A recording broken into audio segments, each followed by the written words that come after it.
peut-être mettre une petite musique.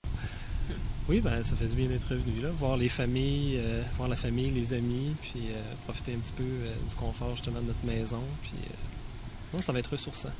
La bonne nourriture de nos mères aussi, ça fait vraiment du bien. Pas avoir à cuisiner, super gâté pendant une couple de semaines.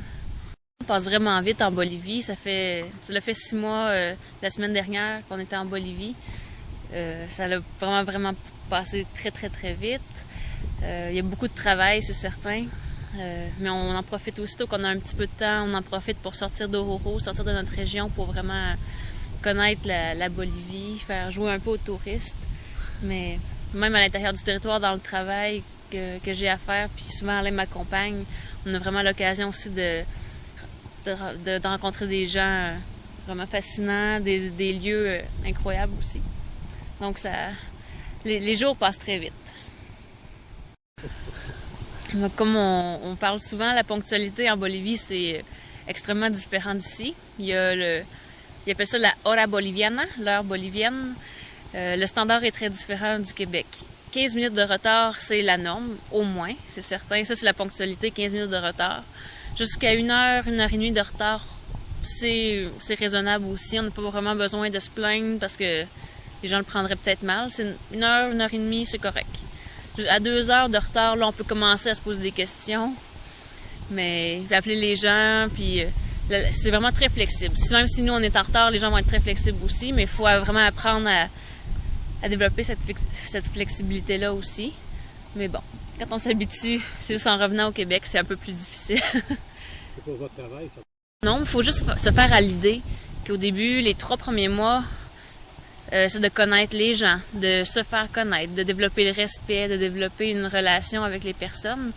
Donc les 3 premiers mois, c'est vraiment difficile justement d'atteindre un objectif. Les 3 mois d'après, ben justement, là, on s'est fait connaître, on a créé un lien de confiance. Donc là, on peut commencer à placer les pièces puis espérer avoir des résultats peu à peu. Mais là, je vous avouerai que là, ça fait 6 mois, les résultats commencent là, à apparaître. Mais avant ça, c'était vraiment difficile justement pour la ponctualité. On devait avoir une réunion, c'est remis au lendemain, c'est remis à l'autre semaine. Donc, c'est plus complexe un petit peu avant d'avoir des résultats, mais ça s'en vient, puis faut mettre beaucoup d'efforts, mais on devrait rester jusqu'en février. Notre contrat, notre contrat, dans le fond, est jusqu'au 15 février. Mais on devrait rester peut-être un petit peu plus tard, peut-être 2 semaines de plus pour vraiment pouvoir connaître bien la Bolivie, faire les coins qu'on n'a pas connus. Puis aussi, en Bolivie, le gros carnaval en février-mars, c'est à Oruro. Puis avoir habité à Oruro 1 an et pas avoir connu le carnaval, c'est quelque chose d'impensable. Puis cette année, le carnaval est en mars. Donc, je pense qu'on va étirer notre séjour pour pouvoir connaître ce qu'est le carnaval d'Oruro. On se plaint justement qu'il n'y a pas d'épicerie à Oruro, c'est juste les marchés en plein air, mais en même temps, c'est tellement le fun de pouvoir aller choisir ses fruits, barguiner, aller voir la petite madame aussi qu'on connaît. Les gens commencent à nous reconnaître. Fait que c'est vraiment le fun justement de sortir de chez nous, de se faire saluer.